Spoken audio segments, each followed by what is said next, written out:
masuk akal makhluk yang dicipta oleh Allah ini menjadi penghalang antara kita kepada Allah. Nah, di dalam Al-Quran surah Fussilat ya, ayat 53 Allah sampaikan sanurihim ayatina fil afaq wa fi anfusihim hatta yatabayyana lahum annahul haq. Akan kami tampakkan kepada mereka tanda-tanda kekuasaan. Kami akan tampakkan kepada mereka itu tanda-tanda kekuasaan fil afaq, di dalam penjuru dunia semuanya. Wa fi anfusihim, dan termasuk dalam diri kita, seperti yang sudah disampaikan barusan ya, tentang ayat Al-Quran. Proses penciptaan manusia itu di dalam diri kita ada proses di situ ya. Kalau kita simpulkan ada 7 tahapan ya, mulai dari penciptaan dari saripati tanah sampai wujud dalam bentuk manusia yang sempurna ya. Dan pada dasarnya hikmah Allah SWT membuat tahapan-tahapan itu, padahal Allah saja bisa ya, dengan sifat kuasanya tinggal mengatakan kun fayakun. Jika Allah ingin ciptakan manusia, sebenarnya selesai supaya menjadi tanpa ada proses tahapan-tahapan tadi. Tetapi tetap di situ ada hikmahnya. Salah satu hikmahnya yang pertama ya, kita bisa berhasil dari persaingan yang sekian banyak, ratusan juta ya, tetapi kita yang berhasil ya. Nah, tentu yang selanjutnya adalah proses itu supaya kita jadikan sebagai pelajaran bahwa untuk meraih sebuah keberhasilan itu tidak cukup dengan membalikkan telapak tangan langsung bisa ya. Harus ada proses. Nah, sehingga untuk bisa mewujud hasil yang maksimal tentu melakukan dengan cara yang bertahap-tahap. Nah, seperti hari yang Allah ciptakan, ada hari Ahad, Senin, Selasa sampai seterusnya. Sebenarnya Allah menciptakan makhluk-makhluk ini bisa saja langsung ya, tapi Allah ciptakan hari ini makhluk ini, hari kedua ini sampai seterusnya ya. Bisa saja Allah berupaya, tapi kembali lagi itu adalah proses ya.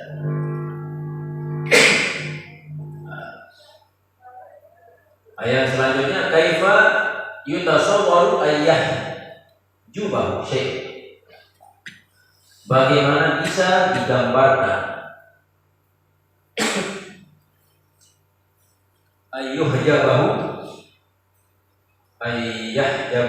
yuhjabahu syai'un. Bagaimana bisa dibayangkan bahwa sesuatu itu menghijab Allah.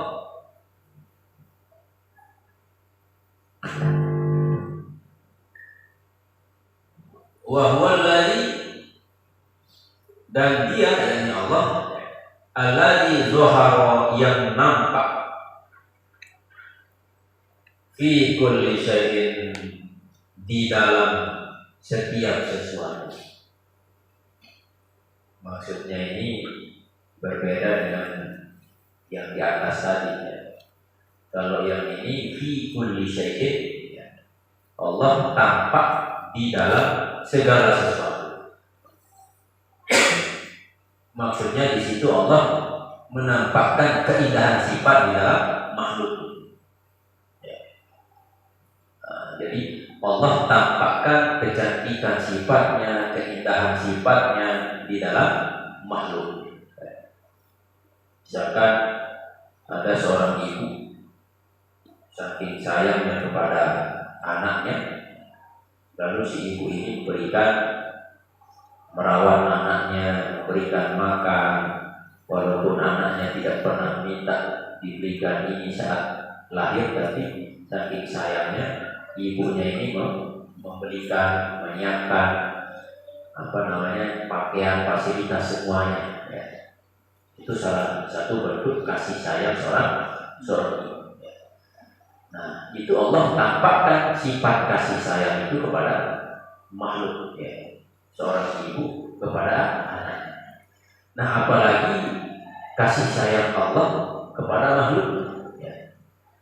Nah, Allah yang memberikan rezeki kepada semua manusia, padahal manusia ini tidak pernah meminta untuk diberikan, tapi Allah terus memberikan.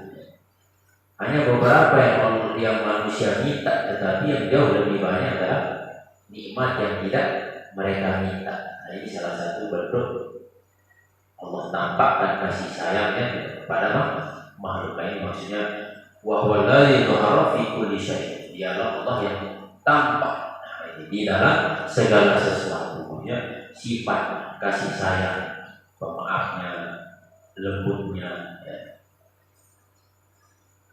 Nah, tentu di dalam nama-nama Allah, sifat-sifat Allah secara umum ada nama atau sifat yang hanya Allah yang miliki, ya.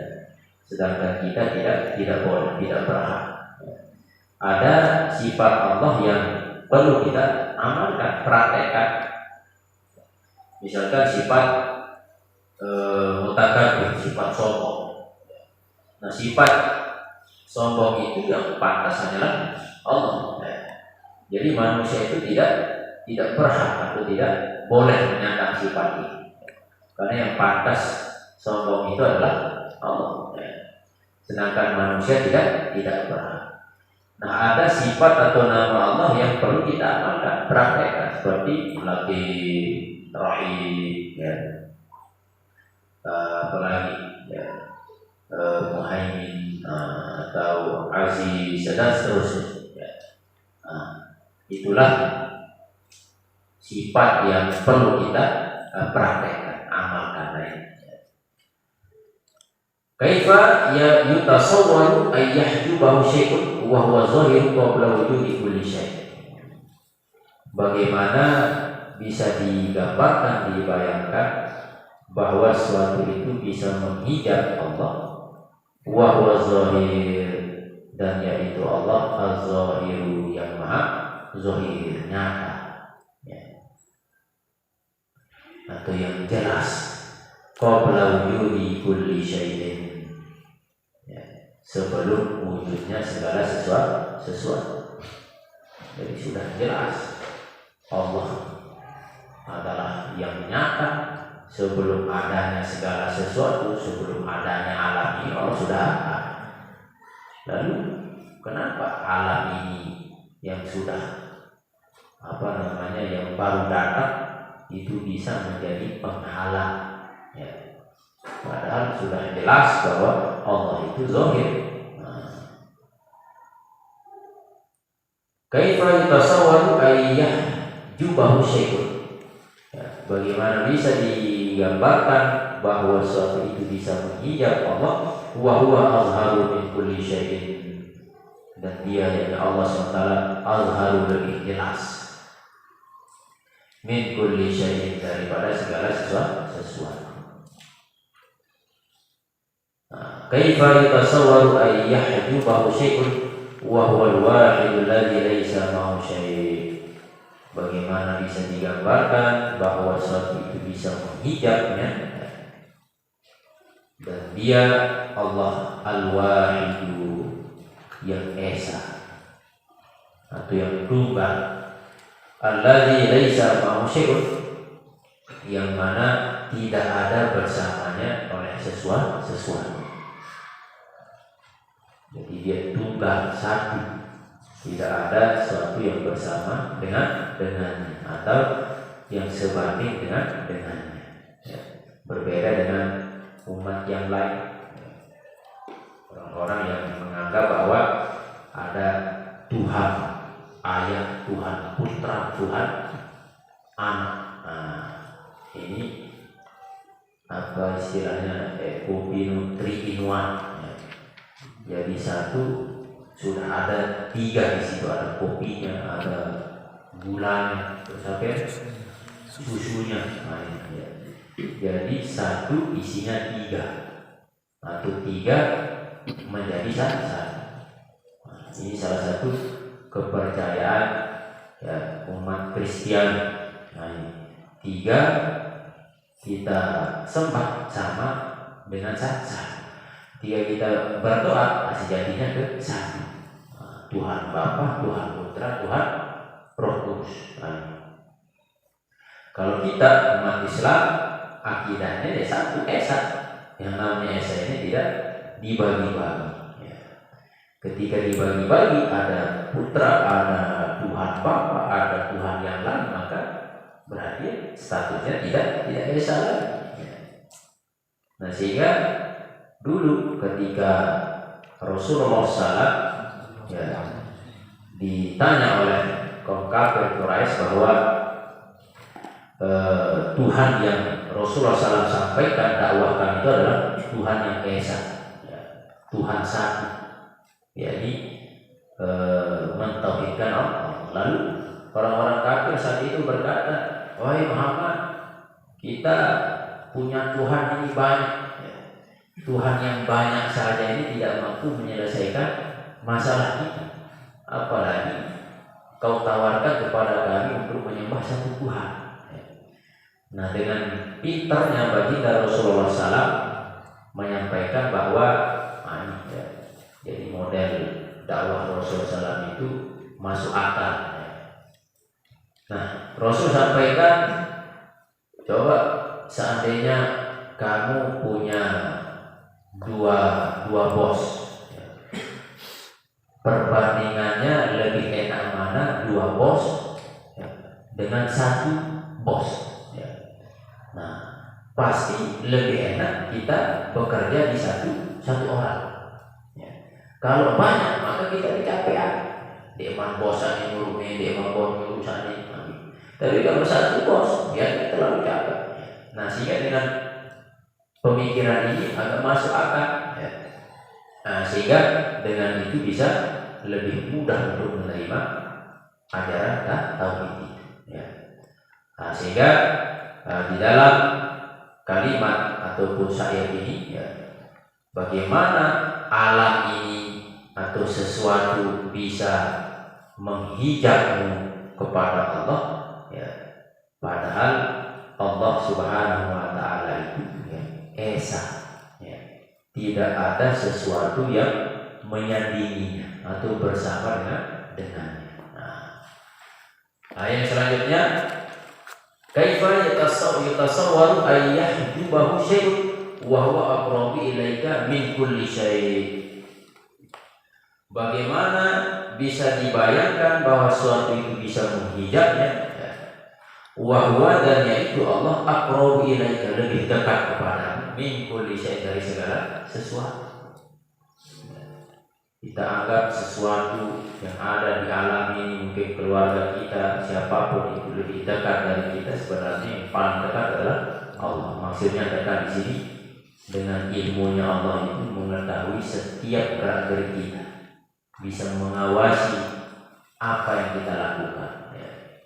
Nah, oleh karena Allah melihat, mengawasi kita, gerak-gerik kita setiap waktu, setiap saat, maka tentu disitulah fungsinya untuk terus merasa bahwa Allah melihat kita, sehingga kita bisa menjaga dari maksiat kepadanya.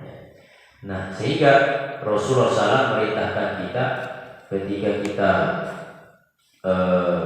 punya keturunan, punya anak atau siapapun, kita minta perlindungan kepada Allah. Kita serahkan kepada Allah, kita perintah, minta kepada Allah untuk menjaganya. Kenapa? Karena tentu kita sebagai manusia lemah, tidak bisa menjaga anak kita setiap saat 24 jam, tidak mungkin. Misalkan di rumah, insya Allah bisa kita jaga, tapi saat mereka berada di sekolah, walau alam, saat mereka bisa berkumpul dengan temannya, kita tidak bisa memandu, mengawasinya. Tetapi Allah Maha Kuasa dengan ilmunya, tidak tidur, tidak ngantuk. Nah, maka tentu kita minta kepada Allah yang menjaganya. Nah, ini maknanya aqrabu ilaika min kulli syai'. Allah dekat kepadamu dari segala sesuatu lebih dekat.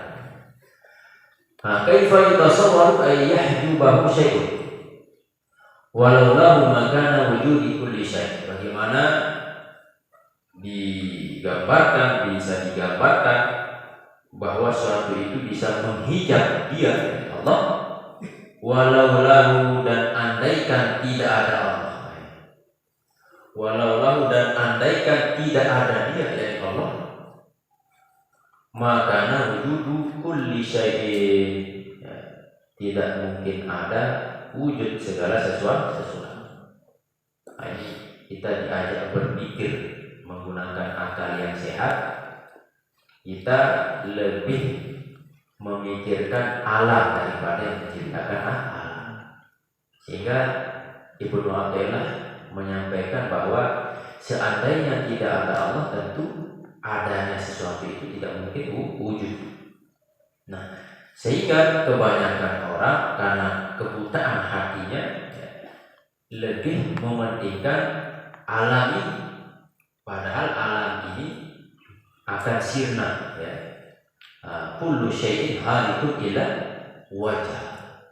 Segala sesuatu itu akan binasa kecuali Allah Subhanahu wa ta'ala. Atau sering kita dengar ala kulli syai'in ma khalallahu batil, ya. Wa kullu na'imin la mahalata zaim, ya. Ketahuilah setiap sesuatu itu selain Allah batil, ya, ini akan binasa atau palsu, ya. Wa kullu na'imin la mahalata zaim, dan setiap kenikmatan itu pasti akan sirna. Ya. Kenikmatan alam segala macam akan sirna.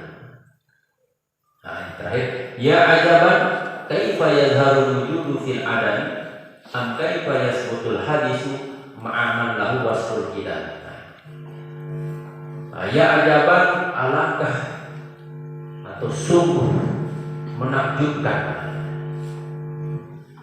kaifa yazharu al-wujudu fil adam, bagaimana bisa tampak al-wujudu, suatu yang wujud, fil adami, dalam ketiadaan. Bagaimana bisa suatu yang wujud ada dalam ketiadaan.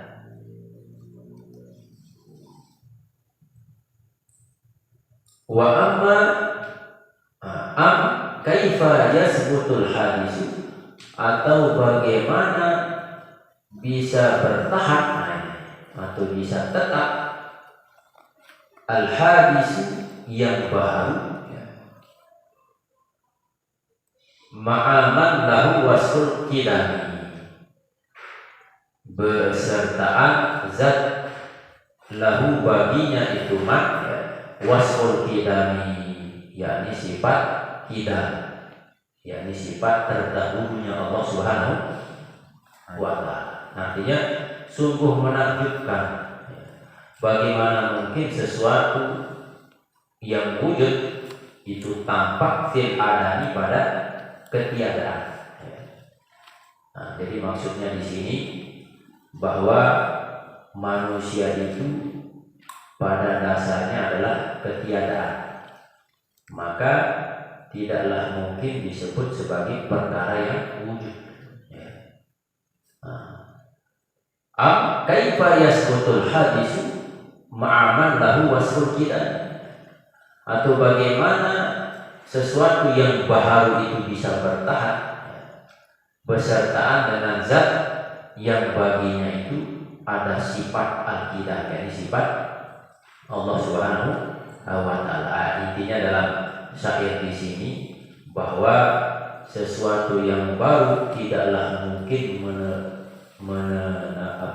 menempati tempatnya sifat yang maha kuasa, ya Allah. Allah sebagai zat yang maha kuasa memiliki sifat al-qidam, terdahulu. Nah, ada makhluk ini kan hadis baharu, maka tidaklah mungkin sesuatu yang baharu itu bisa menempati posisi Allah sebagai zat yang memiliki sifat al-qidam, terdahulu. Kembali kepada contoh yang tadi, sekarang ada makhluk, dia dijadikan sebagai Tuhan. Nah, Tuhan ini tentu salah satu sifat Allah tidak terdahulu. Nah, ada makhluk, namanya makhluk hadis baharu. Nah, dia menempati tempat sifat Allah tidak, maka mustahil. Namanya saja baharu. Yang namanya baharu hadis berarti ada awalnya. Padahal sifat Allah itu tidak terdahulu. Nah, tidak mungkin. Ibarat seperti ada dalam ketiadaan. Ya, ibaratnya terang dengan gelap. Kalau tidak terang ya gelap. Kalau tidak gelap ya terang. Nah, tidak mungkin gelap dalam terang dalam gelap. Nah, apa kan? Nah, sehingga seperti inilah gambar, tidak mungkin suatu yang hadis menempati sifat kita. Tidak nyambung main ya.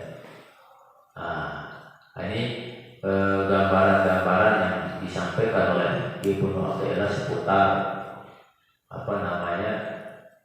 ibadah kita kepada Allah yang terhalang dengan adanya alam, kecintaan kita kepada selain Allah, sehingga tidak mampu untuk menyaksikan Allah Subhanahu wa Ta'ala. Sehingga di sini banyak sekali diawali dengan kaifah tasawwaru kaifa tazaru, supaya Ibnu Athaillah ini menjelaskan kepada kita bahwa gunakanlah akal sehat kita, ya. Bahwa tidak layak seorang manusia memiliki akal yang sehat untuk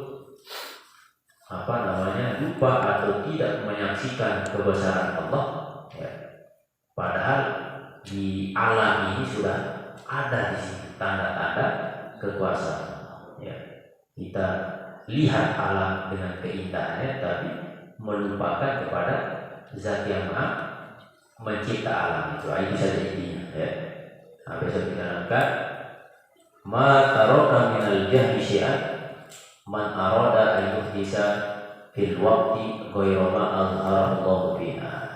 Nah, ini syair yang bab selanjutnya, ya. Kalau tadi masih rangkaian dari bab sebelumnya, ya. Nah, jadi untuk besok malam malam Selasa, jadi persiapan di sini ramai besok, meriah.